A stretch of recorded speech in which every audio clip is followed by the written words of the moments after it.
Oh, sorry, I was muted. All right, what's going on? We are here. We are here to discuss. Oh, that's right. I shifted the TV. Hey, that's going to be a bit of a pain. That's all right. That's all right. That's all right. That's more than all right. That's more than all right. I'll fix that up next time. Let's get a little bit of that there. All right, perfect. Thank you to anyone that came over from Inter Worldwide. I'll get to your comments in a second. This was a catch-up job that I did on this news in the last 24 hours. I was looking everywhere to make sure it was bulletproof that this Rashford thing actually came into fruition. I got 12 people with me here right now, which is about 8 people more than I usually get on Devils Down Under. So if you're watching on Football Worldwide, do me a massive favor. Come over to Devils Down Under and subscribe here to me, Anthony, because you probably hate Manchester United and you want to see me whinge about it a little bit more because you're sick of me smiling about Inter. But more importantly, this Rashford thing, P.Rashford, I could not be happier to see him out. I could not be happier to see this happen. The problem with this is a similar issue to what I was speaking about on my other channel with Inter. You've left it incredibly late in the market. Thanks for coming by, Masab. I really, really appreciate it. You've left it incredibly late in the market to sort anything out, anything else out from there. You can't. You can't sort it out. It's virtually impossible. So my question now would be, if Marcus Rashford really is being loaned to Aston Villa, and we will get to whether or not it's a good move for him and for Manchester United in a second. But more importantly, do we plan on just working with what we have until the end of the season now?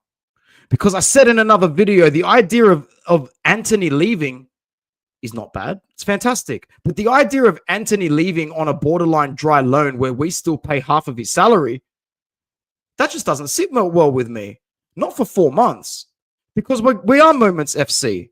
And we are going to need moments. And players like Marcus Rashford and Anthony are players that can get you out of bad situations. That can help you find a last-minute goal or assist in a game where you played poorly and you need to survive, or you need something in extra time, which I don't know if people realize this, but Man United's Premier League campaign was over a long time ago. The rest of the season will consist of moments. Moments FC is back. Moments FC never left. You want to play poorly for 90 minutes and go into extra time in an FA Cup quarterfinal? We're good. We're Manchester United. We'll find a way in that situation because you don't need to be good. You don't need to actually be good in those situations to win football matches, do you? You just need to know who you are. You just need to have a little bit of purpose. Do you know who you are and do you know where you belong? A lot of these players don't belong at Manchester United, but for about 20 minutes, you can fake like you do. You can't over 38 games in the Premier League. That's why they keep finishing in rubbish wank ass positions. One sec, this is shitting me.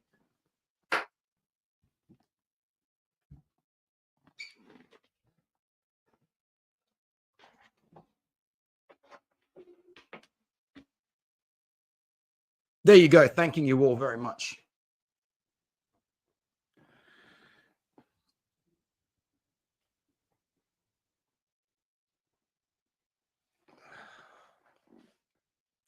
Big up my sub. Rashford at Aston Villa might actually suit him. It definitely does suit him. The problem is from a PR perspective, I believe that, and let's talk about this now. Let me just get it up on Twitter. Oh, yo, however, check this out. And what's going on to Chow View?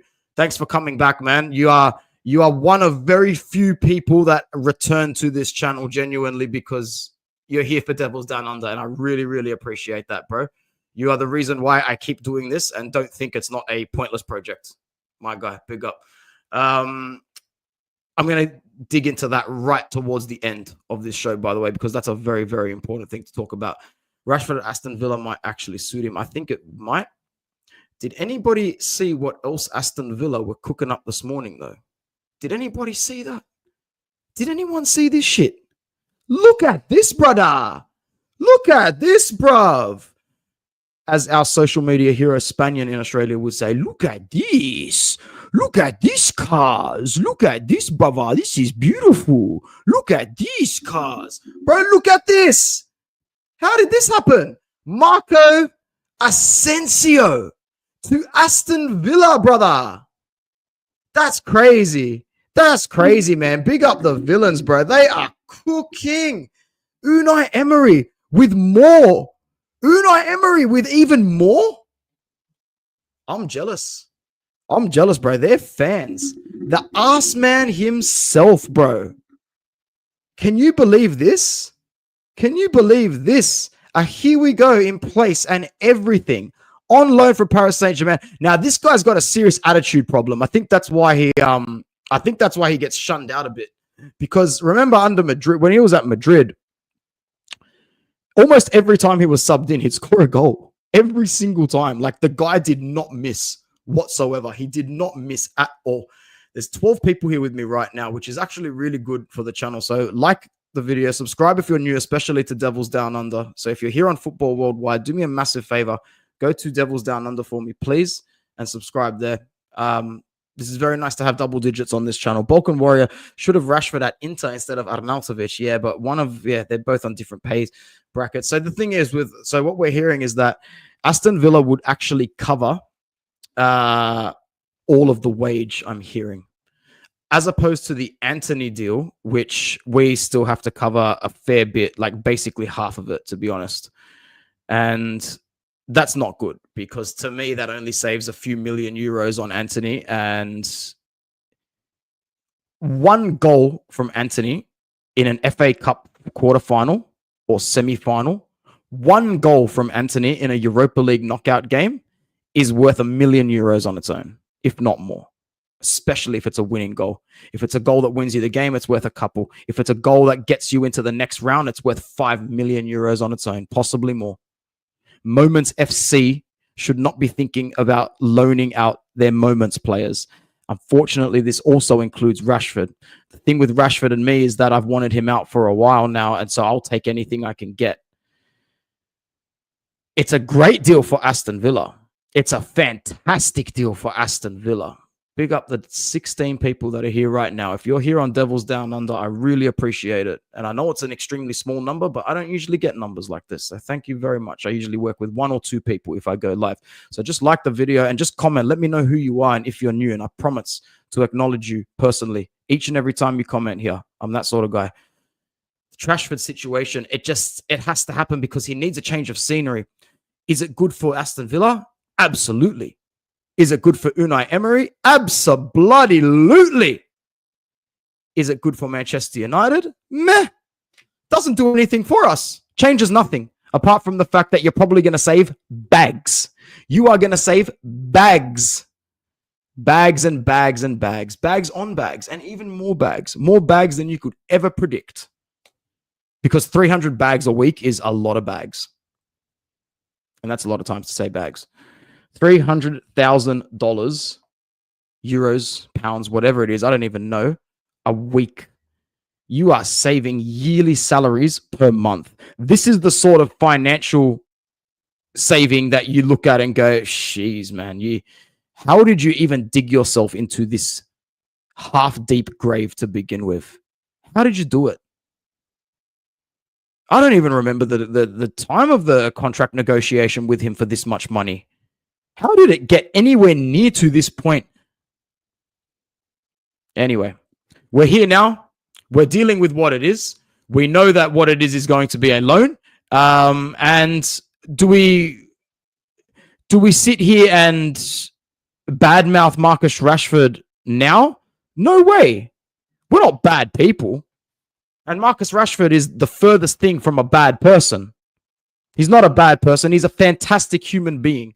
As someone who professionally looks after young people, my other passion in my life besides football is looking after and teaching young people, especially young men. To be able to guide young people on a good path in life is cleansing for the soul. When I see what Marcus Rashford does for charity, for communities, and in particular young people, I have always liked him and respected him on a human being level.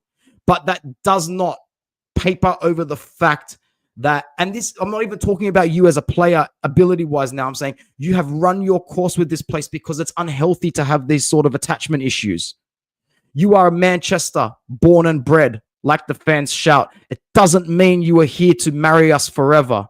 You are more than within your right to go and seek another path. And I can tell that being here has aged you early because the world has been on your shoulders. It's not right and it's not early to get told when you're 8, 9 years old, you are the future of Manchester United and England. That's a lot of weight to bear on your shoulders. That's why you get 300 bagaroonies a week at this point in your life. You've gone through a lifetime of career pressure in a very short space of time. A very, very short space of time. And for that, I credit Marcus Rashford for. For that, I will always respect Marcus Rashford for. But at 27 years old, to me, in my head, you're still the 20-year-old to me. You're still the 18-year-old to me that scored in the FA Cup knockouts for Louis van Gaal. You're still that guy to me. And it's a shame because he's not that guy. And you're never going to be that guy again because you're getting older. You're supposed to be in your peak years now as an attacker from 26 to about 30, maybe 31 if you're elite. It sucks that it ended like this, gang. It really, really did. But maybe it's not the end. These sort of discussions are still up for interpretation. They're still up for interpretation. They're still up for being resulted in. Do I think the loan will work for him? I actually don't. I don't. And you want to know why? And I'm not good with English geography. So if someone who's watching this lives in England and I've got this wrong, correct me on it. But Aston Villa is like a 3-hour drive from Manchester. Maybe even less. What is it? Like 2.5, 3 hours? It's not that far. You don't need to go to an airport. Is this really the change of scenery? Arbo makes a great point, and thanks for making a comment and coming across the channel, man. Make sure you subscribe if you're new to Devils Down Under, my brother. I really appreciate it. And once again, anyone watching on Football Worldwide right now, if you can do me a solid and come over to Devils Down Under, I would really, really appreciate it. And the link is in the description right now. Mate, all I can say is you're right when you say this to an extent because this guy wants a change of scenery. He doesn't want to play football at the moment. He really doesn't want to play football at the moment. And he's not getting a change of scenery big enough by going across a couple of motorways or a few highways or up or down. Once again, my English geography is non-existent. I just know you don't need to go to an airport to make the transition in life from Manchester to Villa Park. I just know for a fact, you know, the Barcelona move was more for what he wanted, and which is why his personal PR and management team will probably take a pretty big hit here because this is an L for them. This is a big L for them. A big L for them. They need to realize that their client wanted here and you need to settle for here. Now, some people might argue, hold up, Marcus Rashford is he's going from a team who is in the Europa League to in the Champions League top 8. Aston Villa, along with Lille, were the biggest surprise package. The biggest surprise package because they were able to get themselves into the final 8 of the Champions League. Marcus Rashford is going to play 8 hours in the Champions League. For a top 8 Champions League team. Absolutely nuts, isn't it? He needs to take these chances because if he wants to earn himself a major move out of Manchester, now's a great chance to do it. But once again, I think he wanted the change of scenery more than anything, like Arbo is saying. And because of that, will his football improve? I don't know. Will his football improve? Be honest. I struggle to believe that it will. One thing he's going to have to realize quick smart is that he's coming into play first team football. He's coming in to play first team football because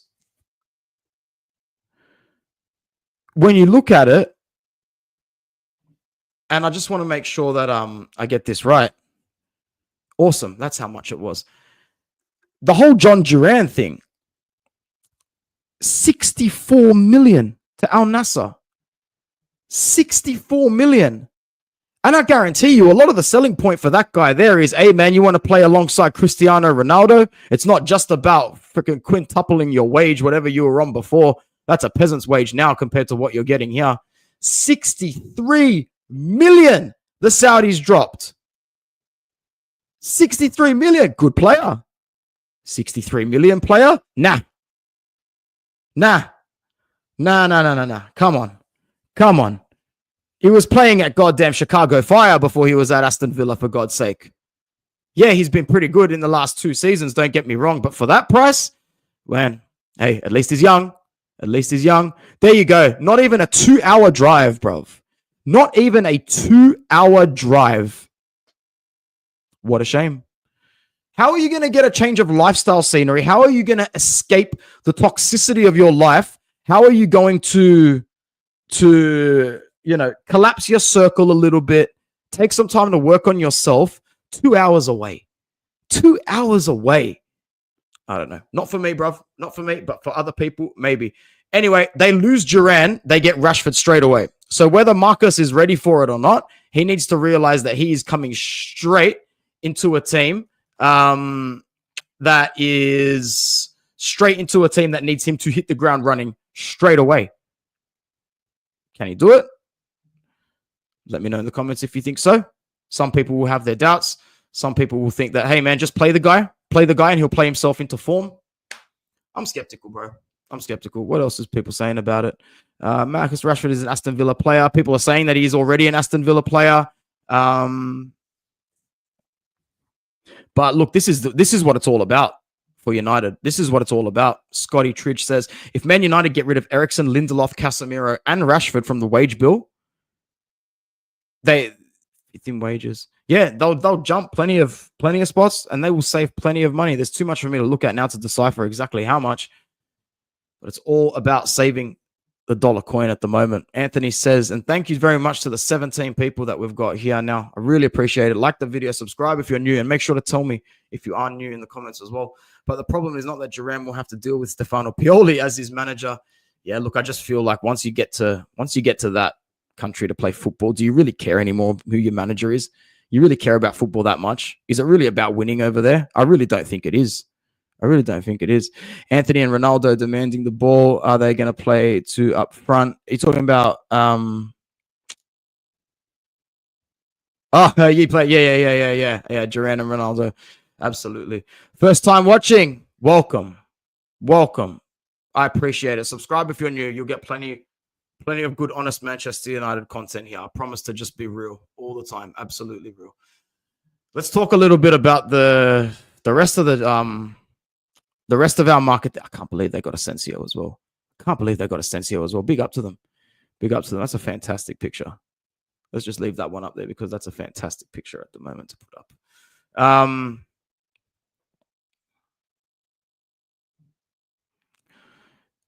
You're not sure Rashford will figure it out at Villa. He's going to have nothing but time to do that, brother. Nothing but time.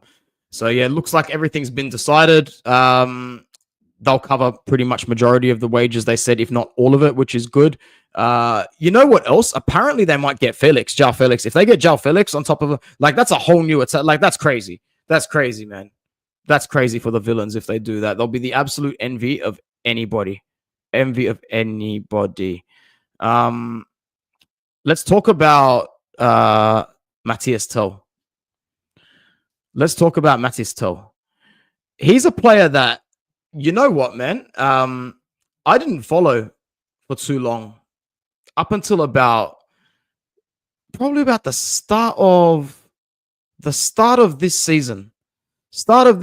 I only really knew who he was by name and watching short amounts of highlights. He was never a player that I saw ball out and go, oh man, start messaging the boys. Oh, yo, look at him. This, that. Never once did it cross my mind. And then he starts growing into himself minutes-wise this season. And he starts to become a player where, all right, now by default, you know who he is. But more importantly, let's see the minutes that he gets at Bayern and let's see how he goes there. Because at the end of the day, Bayern Munich is not exactly the place where you hold down minutes for very long. Now, don't get me wrong. It's not like he's taken people's positions or anything. It's not like he's benching players. Now, from what I read yesterday, I didn't pull up anything to read off the screen today. I should have made a slideshow or something to work with, but I didn't. But I did look at this yesterday, so I'll try and remember as much as possible. It's something like he's been on the bench 6-7 times. He's come off the bench 6 or 7 times this season for Bayern Munich, but he's also started about 6 or 7 games as well. So he's pretty much split down the middle in terms of starts and whatnot. And the thing is that, and this is something that people haven't brought up in the videos I've watched so far, I'm waiting for someone to bring up the fact that he hasn't scored a goal yet. And I watch not all content creators. I only watch a few. I don't have time because there's so many out there. No one is really bringing up the fact that he hasn't got on the score sheet yet. And not that it's really a huge problem or anything like that, because he is a young kid. Like, he's a 19-year-old playing for Bayern Munich. Even if you are a forward, you're having makeshift appearances at best. At best, you are having makeshift appearances. So I've never expected anybody at that age at a club that big to stamp themselves, because besides very, very rarely do you see players that age stamp themselves. You know, not everybody's going to do the Neymar thing. Not everybody's going to do the what's it called? The Kylian Mbappe thing. Not everyone's going to do the Cristiano Ronaldo thing. They all need their own time to do that. But at the end of the day, a profile like him is exactly who we should be going for, as opposed to a banged up Nkunku, for example, or a João Felix. In my previous video, when I spoke about João Felix, it's only because I know what João Felix can bring from a more central point of view, from a left-hand point of view. I know exactly how he would fit Amarim's system and why he'd be much better than Garnacho if Garnacho would be to leave. However, in the last few days, even I have come around to the idea of Garnacho staying past this season, but he's got this time to prove that. He's a player where could see Ruben kicked him up the arse and he's like, shit, I really want to be here. I really like Manchester United. I'm not really interested in being anywhere else. Get with it or get left behind, my G. And if he wants to get with it and show us that you're good enough to get with it. Because still right now, he's not good enough to get with it. Millie says, my new sub Millie. I'm hearing that he might go in for Bailey on loan. What do you think about that? Not as keen as our other targets, especially not as keen as Mathis Tell. I think that what we're working with at the moment is pretty good in that position, but we just need to look. He's the sort of player with he's been linked to us before, hasn't he? Like, this can't be the first time that that Leon Bailey is linked. Like, I remember we were one of the first teams to start scouting him at some point. In his career. But if we were to move for Leon Bailey, I don't think it would probably be literally the same amount of time as the Rashford loan. Dry has to go back at the end of the season. Option, no obligation. I'm noticing a trend around Europe. The obligations are disappearing. They're disappearing out of Serie A. They're disappearing out of the EPL. Committing financially to players is just not on at the moment. It's a non-existent thing, especially since a lot of the loans that are going out at the moment are slightly higher profile players than usual going out on loan. The loan pool at the moment is sexy. You know, it's hot as hell. The obligation pool, a little dry. The transfers in general, always dry in January. It's a dry season, literally. But Leon, like, as we said, on our radar for a long time, Millie. Hold one. This is Tell from Bayern. Oh, yeah, don't get me wrong. Absolute baller. And as a 19-year-old, so obviously the fact is he knocked back Tottenham, if what we're reading is correct. He knocked back Tottenham, which, as you would in most situations, you'd knock back Tottenham when they're healthy. You'd knock back them when they're in the middle of making a Champions League final like they did. You definitely knock them back when they're in this sort of position. So this would be awesome. If we can put an agreeable option forward for this guy, this is the deal that you go for. Because he is sort of worth that amount. In theoretically, you know, he's probably worth about 25 million, 30 million. But in a practical football world where we are Manchester United, they are Bayern Munich, they negotiate well. We don't negotiate very well. Man United tax very real, English tax very real. He's 19 years old. 45 million as a buy option would be fabulous. No obligation needed. If he balls out and we can see that he's got the ability, 45 mil is not a problem for a 19-year-old for us. No way. And we are building a young army at the moment. I don't know if some people can tell, but we are building a young army. There's 21 people. I've never got over 20 on this channel before. I like little milestones. Little ones. Thank you, Emily. Thank you, Arbo. Thank you very much. If you are new to the channel, please like and subscribe and move over from Football Worldwide to here, if possible, if you are watching. If we can get this 45 million option, we put that money down at the end of the season. You're sorted in all these positions attack-wise. We're building something very, very good in the background here. Very special. And like, if Tell is backing down because he wants this loan here, our option to execute will be very, very easy because he'll just push back to Bayern and go, yo, make sure you just get this done quickly, eh? The option means also if he comes here and he literally only plays 1 or 2 good games and we go, look, we're not going to commit because we're actually going to go after this option, then even fantastic as well. We don't need it. We don't need it.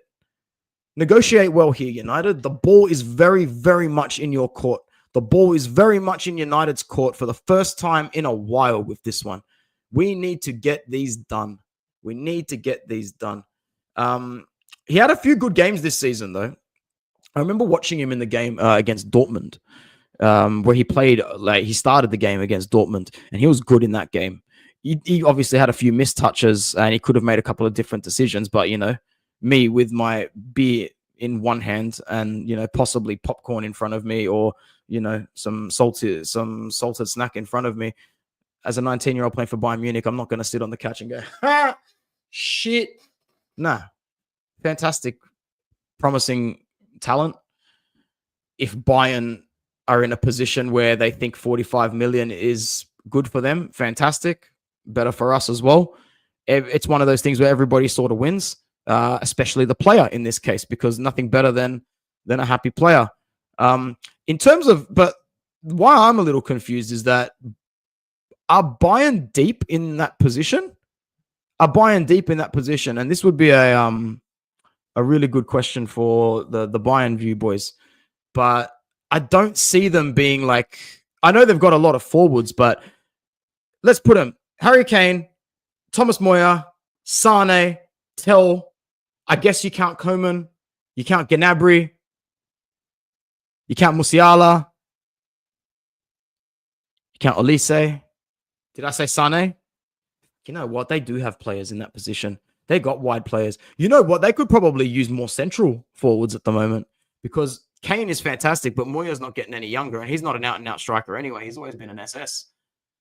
So, yeah, where's the striker? Where are the strikers at?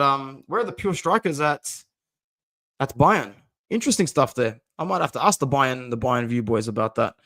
So, yeah, that's my take on Tell. Hopefully, I answered your question in a roundabout way, Arbo. But what else are you saying about it, man? We've got a little bit of time to wrap this up. About another day and a half, because as we know, deadline day seems to be extending by a few hours every single season, and no one's talking about it.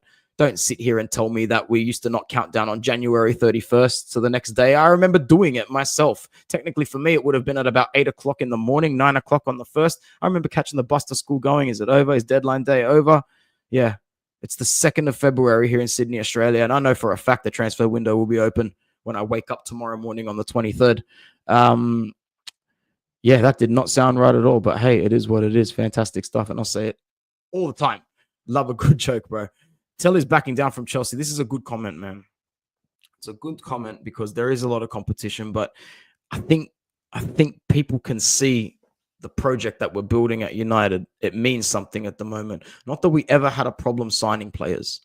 If we come out of this 10 to 12 year rut, 10 to 11 year rut that we've been in next season, really well competing for major honors, we can finally look back at this banter period of time that we've had, a banter era, which still consisted of a European trophy and a few domestic cups. We would sit here and go, that was rough, man. But looking back on it, we still had all the pull in the world. All the pull in the world. When Sir Alex left, we signed names by stature that were much larger than what we did when he was there. Much larger. Don't even need to rattle off the examples. And even as we didn't qualify for the Champions League, even if we went trophyless, we always still pulled in targets. Always pulled in targets. And now I think that we're at that point where we are even more desirable than we have been the last few years. What we need now is for consistency and high application on a board level. The cutting of these costs is huge, man. Like when I look at the amount of costs that have been cut at this club, it's drastic. But hopefully that is being done to put those funds to better use. And we will know this. The Ineos era of signings are good ones. I like them. I always like the De Ligt signing, the Xerxes signing. And, if this guy can come in as well, it would cap something off very nicely. The Mazraoui signing, the Lenny Yoro signing, these are good signings. By profile, we are choosing the right signings. Dorgu would be the right signing. We have picked players for the right profiles, finally. And I'm thinking as long as the board keeps investing and more so has faith in the mentality that Amorim is bringing and the one that he's putting in these players, that's what needs to happen. And the success will come from that. It will come from that. The last 11 years have been horrible, but we can still sit here and say we've won more than most clubs in England, even in that worst period of time. We've got 18 people here right now. Like the video, subscribe if you are new to Devils Down Under. If you are watching at Football Worldwide, please come over to Devils Down Under and subscribe as well.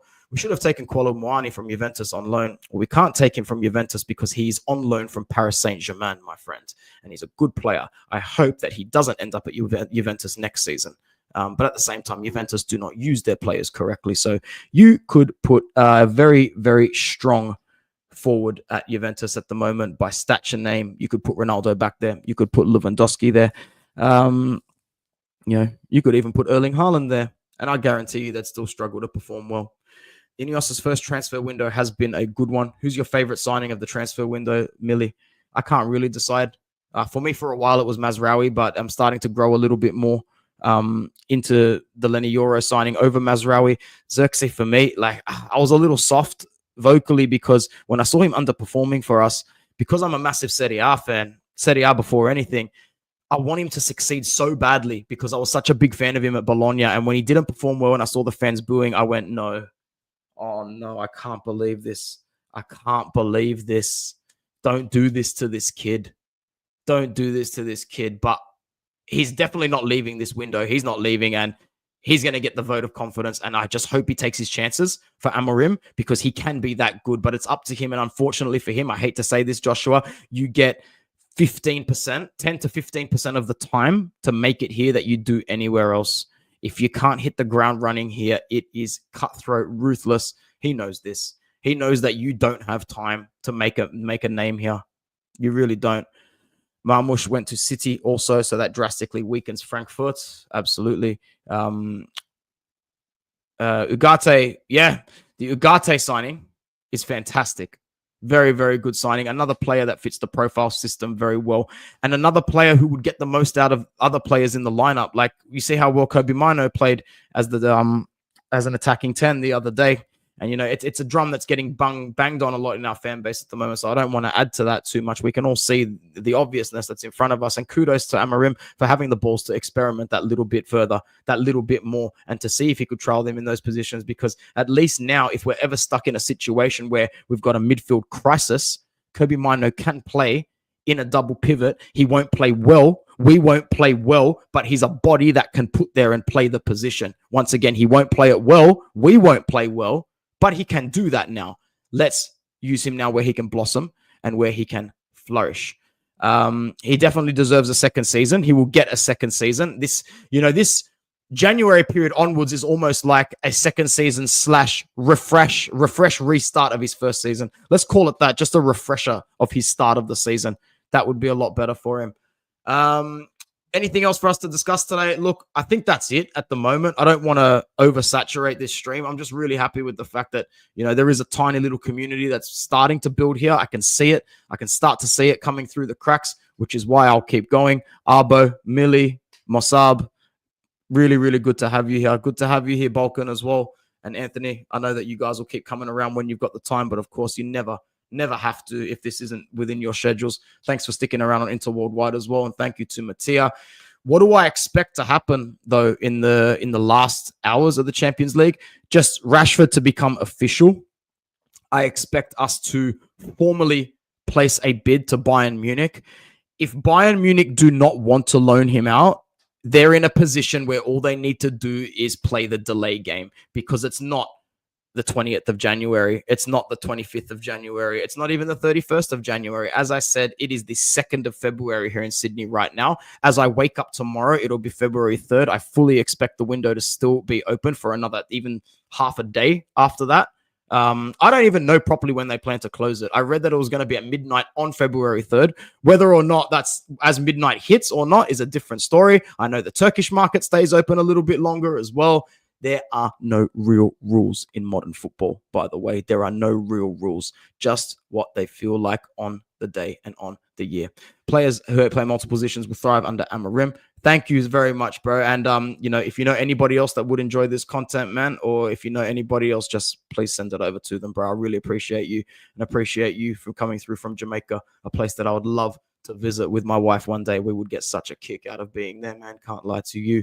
It's 8:15 p.m. here on a Saturday in Louisiana. You got some time. That's great, bro. How's Louisiana, man? What are some things that make your city worth traveling to if I ever was to go around to the United States? Because the United States would be one of those things. I went young when I was with my parents. If I was to go to your country again, it wouldn't be one of those things where I go, I'm just going to go to a few major cities and come home. It'd be one of those things where I sort myself out financially here for a while and, say, all right, let's go for 3 months. Let's go for 6 months. Let's go across the United States and see, what we can get out of it there. So feel free to let me know at any point, Anth, my G. Arbo says Tell wasn't on the bench at Bayern, so I think he's ready to make a move. Did they play this morning? My guy, thanks for letting me know. That is fantastic for us to segue into and to keep me around a little bit longer. Why not? Why not? I love Sundays. They did play this morning and they beat Holstein Kiel. You know what's funny? If anyone does watch the Bayern View, I love them because they've got such high standards for their team. They'll win a game, and every time they win a game, they'll be like, get these players out. Like, the thumbnails are furious on that channel. It's actually really, really cool. Really, really cool. They won 4-3. I bet that they think it's a disgrace. They were winning 4-0. They conceded 3 goals in the last 28 minutes. They would be pissed off. 2 goals in the last 2 minutes. What an absolute shitstorm. And he wasn't even on the bench tonight. I think he might actually be coming to us then. Now, the one thing that I don't want to see over the next 12 hours or so, we need a bit of an update on this Dorgu situation. I don't want this to drag out. And I know that he sort of, broke his silence, so to speak, this morning. Wasn't he due to fly out at some point yesterday? I haven't seen anything about him flying out just yet. Give me one moment to check something.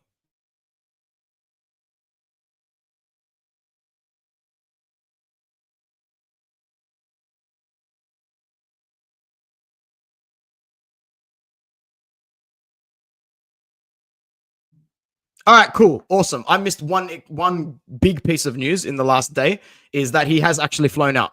And those photos that I saw him smiling in a hoodie, I only saw like a very tiny square around him. I couldn't picture, there was no way to tell where he was. I thought he was just photographed walking in Lecce or walking around and someone was trying to get a photo with him or something. That was actually him landing in Manchester. This is fucking awesome. This is awesome, bro. This is the best news I've heard all day. This is the best news I've heard all day. This is the best news I have heard all day. This is awesome news. This is fantastic news. Oh man, I knew it was a good idea to not completely update myself before I did this video today, because sometimes finding out shit on the spot in a world where we're always being robbed of joy in the moment, you know, God, VAR sucks. When was the last time you genuinely celebrated a goal and jumped up off your couch to celebrate it without thinking in the back of your head, crap, they're going to call this back. We are on, bro. We are on, brother. We are on, my G's. We are on. We are fucking on, bro. We are fucking on, man. And this is a good signing. But once again, just like the Xerxes situation, please give him all the time in the world. Give him as much as he needs. He is so young. He's so raw. He barely played professional football before he started playing for Lecce, and he only burst onto the scene for a relegation fodder Serie A side, man. A relegation fodder Serie A side. Lecce are relegation material every season. They never have a comfortable season. Their objective at the start of every season is to not get relegated. We are paying 35 million euros for someone who plays only in a relegation side. Only in a relegation side. Guys, if you are someone watching on Football Worldwide, please come across the Devils Down Under. The link will be in the description. I can see that there's 12 of you on there now, which is more than what we usually even get there. So just do me a massive favor. Head over to the link in the description right now. I'll put it up on the screen. Head over here and give us a subscribe so that you can keep up to date with everything on this channel, because I don't do all the content on Football Worldwide. All the shorts, all the videos that I do will fall under this platform right here. This guy is coming in, man, which probably means Malacia is going out. Thank you, Ty, for your services. It has been fun. It has been dandy. It's time for you to leave, my guy. Just not good enough. Just not good enough. But you know what? Always tried, bro. Always tried. And I don't think he's a poor footballer. I do think that if he was 100% going to Benfica, it would have happened by now, though. But at the same time, Benfica are going through a whole bunch of crap. A whole bunch of shit with their president. A whole bunch of shit with their fans. I don't know if Rui Costa can bail them out of this. I'm a big Rui Costa fan because I loved him as a player. But I don't think it's going too well for Benfica at the moment. So don't bank on Malacia leaving this window. Hopefully that has absolutely no bearing whatsoever on the Dorgu transfer. But, you know, bringing players over from Serie A is very risky. The Xerxes situation, like I said, is a prime example. The Højlund situation is another massive example as well. Another example. It's very hard. You know, Sandro Tonali's a baller. Calafiori's a baller. But, you know, even they will struggle here and there. One more so than the other.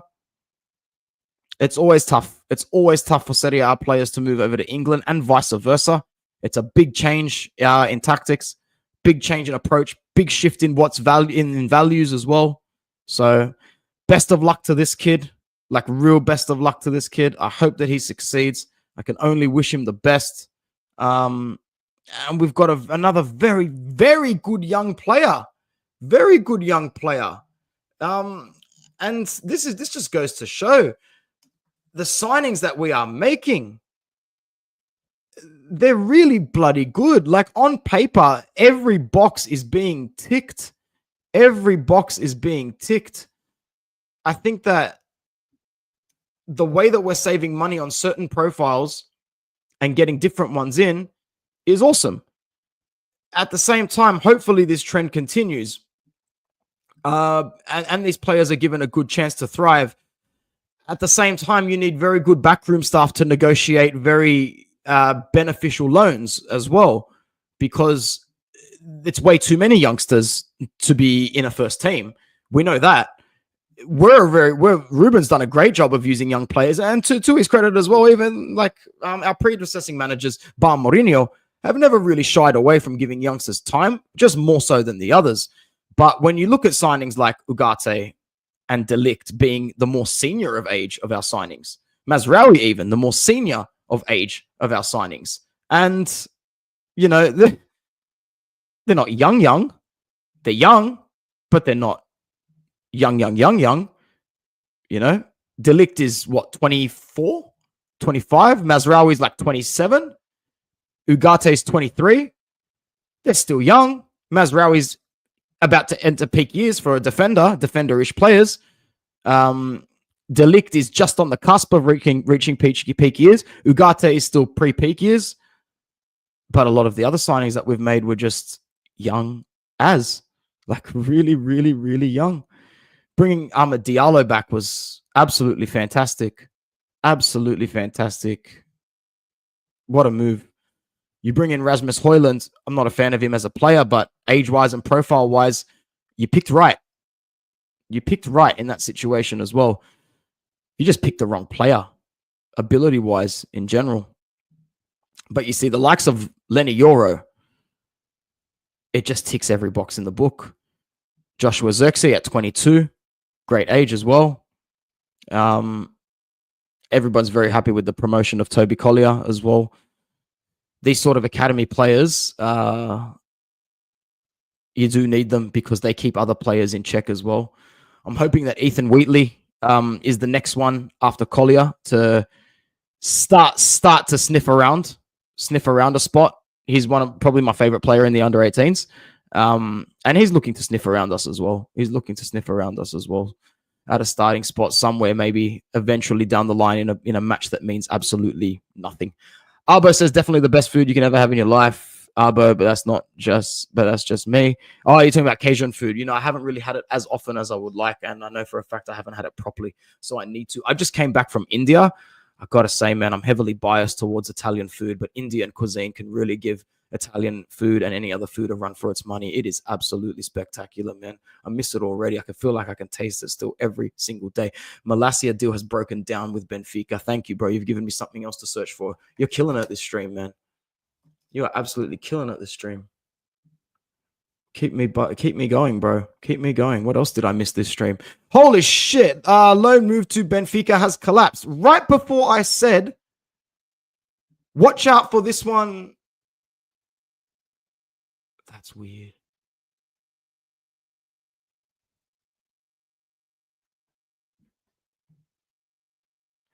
This website is called The People's Person. It's the same logo as a YouTube channel called United People's TV. If this is Sam's website as well, God, he is smashing his life. What an absolute genius. It is his. Holy crap, bro. Big up yourself. He's the best in the game. He's pretty much the only reason why I started this. If you're talking about influence from other content creators, there's no other content creator I've watched that was actually an influence on me to do this.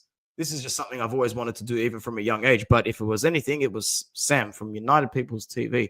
What an absolute genius. Benfica were closing in. Seems like there are other clubs in the race now for the Dutchman. Crap. Oh, well, that's all right. A little bit more depth. I don't care. He's not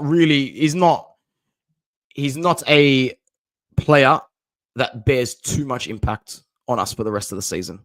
So if we need to sort it out in the background while he's still on the books and at the club, so be it. We will find a way to survive. All right, man. That's it for today for me. I really appreciate everybody that came through, genuinely, especially to those who I just met for the first time today, as we try to build a small but tight-knit, very nice community here at Devils Down Under. And it might just stay like that forever. It might stay Devils Down Under. We'll see how everything goes. Thank you very much for coming through, Millie and Arbo in particular. I'll be back very, very soon with some more content. let's hopefully we can get a good job done against Crystal Palace this weekend, because we could really use those 3 points to just ensure that we're moving up the ladder, and knowing that we can even drop a couple of games in the Premier League, because we're not going to make top 4. And to be honest with you guys, I hate being in the Europa League. I hate it. I like when you get to the quarterfinal stages and the semi-final stages and you have a chance to win, but I hate it. I would much rather Manchester United finish outside European qualification and just go next year from scratch. Go next year from scratch. If it's not going to be champion, if you can't win the Europa League, qualify for Champions League, that would be amazing. But if you can't win the Europa League, go from scratch next season and go gung-ho for the Prem, man. Go gung-ho for that Premier League. What did you say about Louisiana, man? In my opinion, there are some unique spots that you should check out. Of course, we are known for good food and good times. Absolutely. That sounds pretty good, man. I always tell anyone who's not from the US, if you want to gain an overall perspective of the country, I would recommend to travel as many states as possible. I know that for a fact that has to be true, which is why I'd only want to go over for a prolonged period of time. All right, guys, keep an eye on the channel for the short content, the long content. There'll be some special content coming out here as well that I hope people appreciate, because a lot of effort will go into that piece of content. All right. My name is Anthony. I'll see you guys soon. I'm out of here.